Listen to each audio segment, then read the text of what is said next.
మా నాన్నగారికి అందరూ కూర్చోవాలి, ఏం లేదు, అందరు కూర్చోండి, ఎవరి సీట్లు వాళ్ళు కూర్చోండి. ఏకగ్రీవ సర్పంచ్ గా ఎన్నుకొనడానికి ప్రధాన కారకుడిగా ఆ రోజు మన అప్పటి ఎమ్మెల్యే గారు డాక్టర్ గరటయ్య గారు ఎక్కువగా కృషి చేసి మా నాన్నగారికి ఆ పదవిని అలంకరించేయడానికి ముఖ్య కారకుడయ్యాడని పెద్దలు చెప్తూ ఉంటారు. ఇప్పుడు కూడా విధి చిత్రం ఏంటో గాని ఆ తర్వాత మహానుభావుడు డాక్టర్ రాజశేఖర రెడ్డి గారి గవర్నమెంట్ లో 2006లో నేను ఏకగ్రీవ సర్పంచ్ కావడం, ఆ తర్వాత మళ్ళీ ఆయన కుమారుడు జగన్మోహన్ రెడ్డి గారు ముఖ్యమంత్రిగా ఉండటం, మళ్ళీ మా కుటుంబంలో అదే గరటయ్య గారి దగ్గర ఇన్ఛార్జ్ వర్యులు కృష్ణ చైతన్య గారి దగ్గర, అదే ఈ రాష్ట్ర ముఖ్యమంత్రి జగన్మోహన్ రెడ్డి దగ్గర పనిచేసే అవకాశం కల్పించడం మీ అందరికీ నేను ఎంతో రుణపడి ఉన్నాను. చప్పట్లు.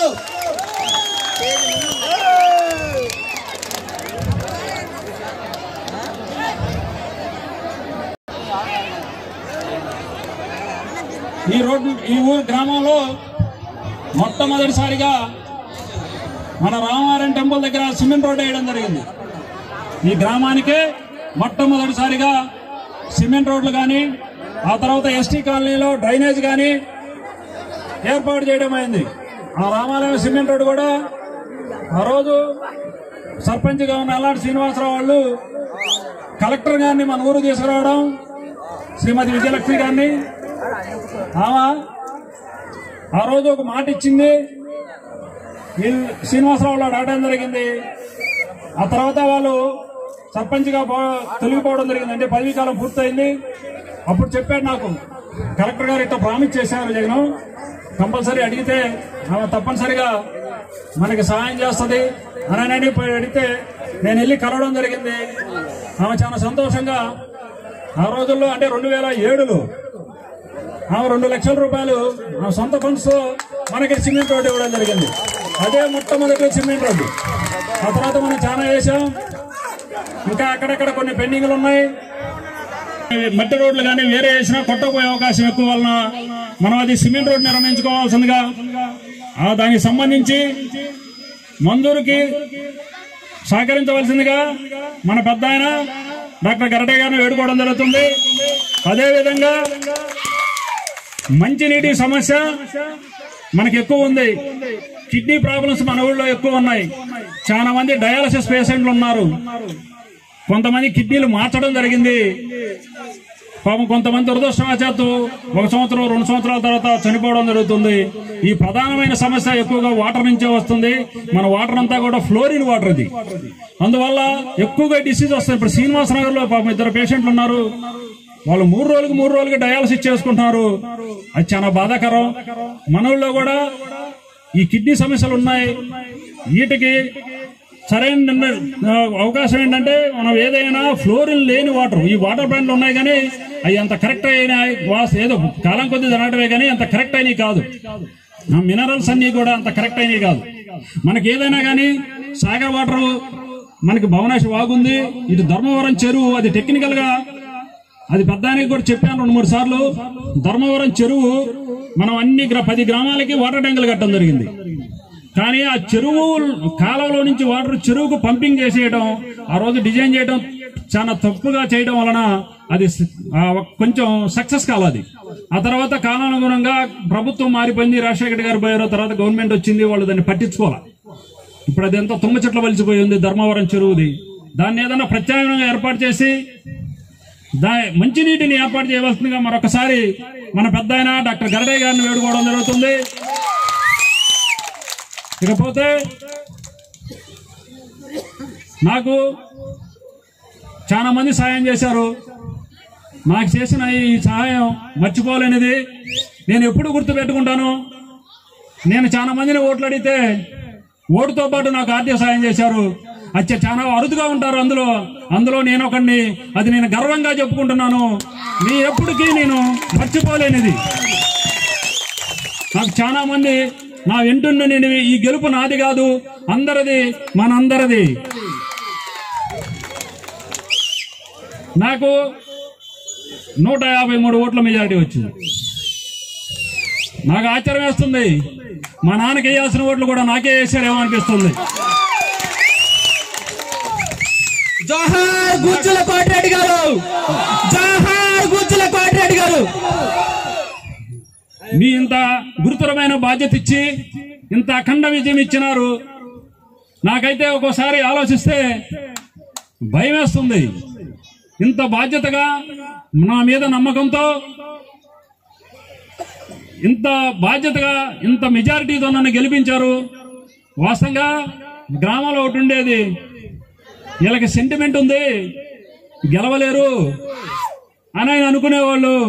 మీ అందరూ కలిసి గెలుపంటే ఇలా ఉంటది అని మొట్టమొదటిసారిగా చూపించారు. మనం ఎంత బలహీనమైనా,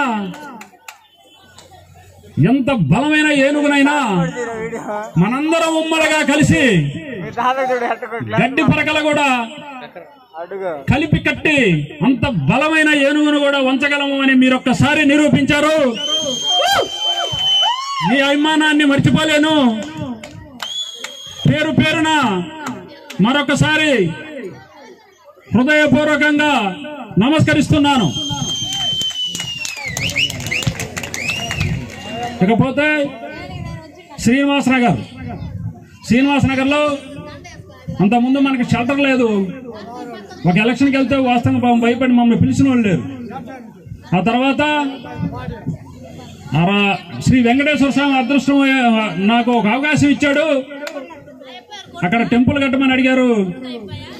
నేను మనస్ఫూర్తిగా ఒప్పుకున్నాను. ఆ దేవుడు నాకు అన్ని విధాలా సహకరించాడు. నేను ఆ గుడి కట్టడం జరిగింది. కొంత నాకు ఈరోజు అక్కడ 10 మంది మనుషులు ఉన్నారు. ఆ రోజు ఏమీ లేననుకుంటాయి. ఈరోజు మనం అక్కడున్న 270 ఓట్లు 110 ఓట్ల వరకు మనం సంపాదించుకోగలిగాం. వాళ్ళకి ఇంకా చేయాల్సిన బాధ్యత మనకుంది. ఈ గ్రామంతో పాటుగా శ్రీనివాస నగరం కూడా తప్పనిసరిగా అభివృద్ధి పదవిలో నడిపిస్తామని మరొకసారి తెలియజేస్తున్నా. నిన్న జరిగిన పంచాయతీ ఎన్నికల్లో మీరొక్కసారి గమనించండి. మన గ్రామానికి ప్రశాంతత అవసరం. ఎంత ప్రశాంతత ఉంటుందో అంత అభివృద్ధి ఉంటుంది. అభివృద్ధికి ముఖ్య కారణం గ్రామ వాతావరణం ప్రశాంతంగా ఉంటే మన పనులు చేయడానికి ఈజీగా ఉంటుంది. ఒక అభిప్రాయం ఉంటుంది. మన పెద్దలకు కానీ, మన ఇన్ఛార్జి వర్యులకు కానీ, అధికారులు కానీ సహకరించడానికి ఒక అవకాశం ఉంటుంది. అందువలన గ్రామానికి ప్రశాంతత కొరకు నేను తప్పనిసరిగా కృషి చేస్తున్నాను. ఎవరు ఏమన్నా నేను భరోసా ఇస్తున్నా. కార్యకర్తల జోలికి వస్తే చర్యకు ప్రతి చర్య ఉంటుంది. మన గ్రామంలో 10 వార్డులు ఉన్నాయి. ఎక్కడా గొడవ లేదు. 3-4 వార్డులో పాపం నిద్రపోవడంలో వాళ్ళ కార్యక్రమం ఏంటంటే తగలబెట్ట ఏదో విధంగా గొడవ పెడదాం. మనకి సహజం కానీ మనకి ఎక్కడ కాంట్రవర్సీ రావాలి. 7, 8, 9, 10 వార్డుల్లో సహజంగా ఏదైనా గొడవలో ఏదో ఉంటుంది. కానీ అది లేదు. వాళ్ళకు ఒక తగాదా కావాలి. వాళ్ళ కార్యక్రమే ఒక తగాదా కావాలి. దాన్ని మీరందరూ గమనించాలి. అలాంటి మాటలు నమ్మకండి. తగు జాగ్రత్తగా ఉండాలి. వాళ్ళు ఏంటంటే పబ్లిక్ లోకి రారు. వాళ్ళు ఇంట్లో కూర్చోబెడతారు, 4గురికి మందు వేస్తారు, ఏదో విధంగా గొడవ చేయమని చెబుతుంటారు. అలాంటి వాటిని మనందరం ఏకరపాటుగా గమనిస్తూ వాటికి అవకాశం ఇవ్వకుండా చూసుకోవాల్సిన బాధ్యత మనందరిపై ఉంది.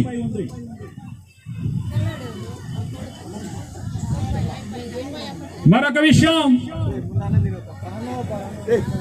మనకి మొన్న హైదరాబాద్లో మాకు మా కుటుంబాన్ని పిలిచి ఎంతో అభిమానంతో ఎంతో ఆదరణతో మమ్మల్ని నాతో పాటు మా వార్డు మెంబర్లని సన్మానించారు. ఆ పల్లెని ఎప్పటికీ మర్చిపోలేను. మీరుంటానే నేను పోటీలో నాకు బేస్ ఉంది. మా నాన్న ఆ విధమైన ఒక బలమైన బేస్ ఏర్పాటు చేశాడు. తప్పనిసరిగా మా కుటుంబ సభ్యుల్లాగా భావిస్తాను. ఎవరికి ఏ ఆపద వచ్చినా తప్పనిసరిగా అందుబాటులో ఉండి ఆదుకుంటానని మరొకసారి తెలియజేస్తున్నాను.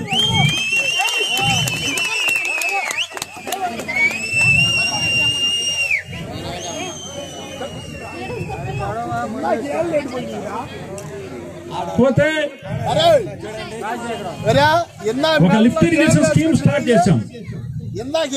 నేను దాన్ని స్టార్ట్ జనాలకు చెప్పకుండా పనిచేద్దామని దాదాపు 7-8 సంవత్సరాల క్రితం స్టార్ట్ చేశాను. అది దురదృష్టం అప్పుడు గవర్నమెంట్ పోయింది. ఆ తర్వాత గవర్నమెంట్ లో ఫైల్స్ పోయాయి. మళ్ళీ వచ్చాక ఫైల్స్ రెడీ చేశాము. అవి విజయవాడ ఈఎన్సీ దగ్గర కూడా వెళ్ళింది. ఒకరోజు పెద్ద ఆయన నేను చెప్పాను డాక్టర్ గరటయ్య గారికి, సార్ ఇటు సంగతి ముందుంటే అనిల్ కుమార్ యాదవ్ దగ్గరికి వెళ్ళి మాట్లాడదామని తీసుకెళ్లి ఫోన్ చేశాడు. ఎమ్మటే ఆ ఫైల్ సంబంధించి చిన్న కొంచెం రెక్టిఫికేషన్ చేయమని గవర్నమెంట్ అడిగింది. ఆ తర్వాత కరోనా వచ్చింది. ఆ తర్వాత ఫైల్ కొంచెం స్లో అయిపోయింది. మళ్ళీ ఒక్కసారి పెద్ద ఆయన గుర్తు చేస్తున్నాను. సుమారు 700 ఎకరాలకి అది సాగునీరుకు సంబంధించింది. మన భవనాష్ వాగులో వాటర్ అంతా ఎక్కువ, నీరంతా ఎక్కువగా వెళ్ళిపోతుంది తప్పదా ఇక్కడ ఎవరు దాన్ని వాడుకున్న విధానం లేదు. మనకొక 2-3 సంవత్సరాలు కరువు వస్తే, వర్షాలు లేకపోతే మన ఈ పొలం అంతా చూసాం. జామాయిలు వేసాం ఊరలా, సుబాబులు వేశారు ఊరలా. 3-4 సంవత్సరాల తర్వాత వాటిని ఊర కొట్టుకోమన్నా మాకు డబ్బులు వద్దాయా, కొట్టుకున్న దుంపలు తీయమన్నా తీసేయలేని పరిస్థితి ఉంది. మనకొక 2-3 సంవత్సరాల వర్షం లేకపోతాయి. కానీ అంతలా కరువులో కూడా మన భవనానికి మంచినీటికి సంబంధించి వాటర్ వదులుతానే ఉన్నారు. అదే మనం ఒక స్కీమ్ కనుక ఉండుంటే నెలకోసారైనా 2 నెలలకోసారైనా మనం తర్లు కట్టుకోవడానికి, భూమికి నీరు, మన పంటలకి నీరు చేసుకోవడానికి, నీరు వాడుకోవడానికి అవకాశం ఉంటుంది. అదొక్కసారి పెద్దనే తెలియజేస్తున్నాం. అది చిన్న క్లారిఫికేషన్ చేసి ఆ ఫైల్ పంపాలి. మధ్యలో నేను కూడా 5-6 నెలల నుంచి పట్టించుకోవాలన్నమాట వాస్తవం. తప్పనిసరిగా ఆ దిశగా అడుగులేసి ఆ స్కీముని మంజూరు చేసే విధంగా నా వంతు ప్రయత్నంగా కృషి చేస్తానని మీ అందరికీ తెలియజేస్తున్నాను.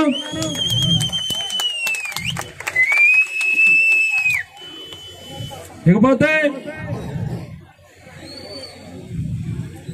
మన గ్రామంలో కొంత ఏరియాలో చిన్న పిల్లలకి పాపం మైండ్ మెచ్యూరిటీ ఉండటంలా ఇల్లు మార్చి ఈ మధ్య ఎక్కువగా ఉంది. అది డాక్టర్ గారికి ఏమైనా తెలిసేమో తెలియదు. అదేమన్నా సైంటిఫిక్ గా కానీ ఇక్కడ ఏమన్నా నీటి సమస్య వల్ల కానీ ఏదైనా ప్రాబ్లం ఉండి అలాంటి ఏమైనా వస్తుందేమో అని ఒక్కసారి దానికి సంబంధించిన వైద్యానికి సంబంధించి కానీ అసలు కంప్లైంట్లు ఎందుకు వస్తున్నాయి మన గ్రామంలో, మన చుట్టుపక్కల ఇళ్లలోనే చిన్న పిల్లలకి? అది చాలా బాధాకరమైన విషయం. వాళ్ళకి పాపం అంటే మెంటల్ గా అంటే తెలివితేటలు లేకపోవడం, బుద్ధిమాన్యం అంటాం మనం. ఆ లక్షణాలు ఎక్కువ ఉన్నాయి మన పిల్లలకి. అది మన ఇంటి మీద దాకా ఉన్నాయి. ఇప్పుడు మనకు సుమారుగా 7-8 మంది ఉన్నారు. రీసెంట్ గా ఒక 10 సంవత్సరాలు 7-8 సంవత్సరాల నుంచి పిల్లలు ఉన్నారు. దాన్ని ఒక్కసారి దాన్ని అసలు విషయం ఏంటనేది తెలుసుకోవాల్సిన అవసరం అయితే ఉంది.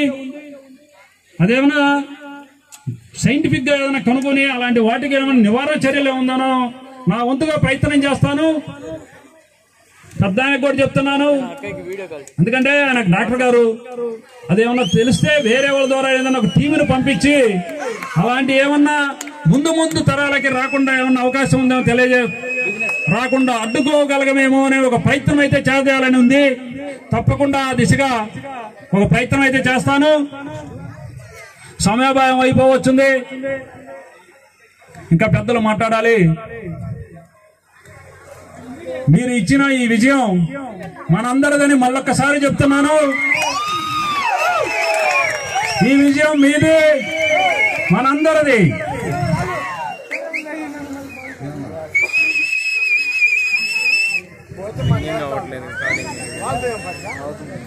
తప్పనిసరిగా మీకు అందుబాటులో ఉంటాను.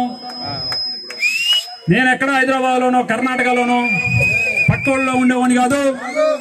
ఎప్పుడూ కొత్తపల్లిలోనే ఉంటాను. మీ అందరికీ అందుబాటులో ఉంటా.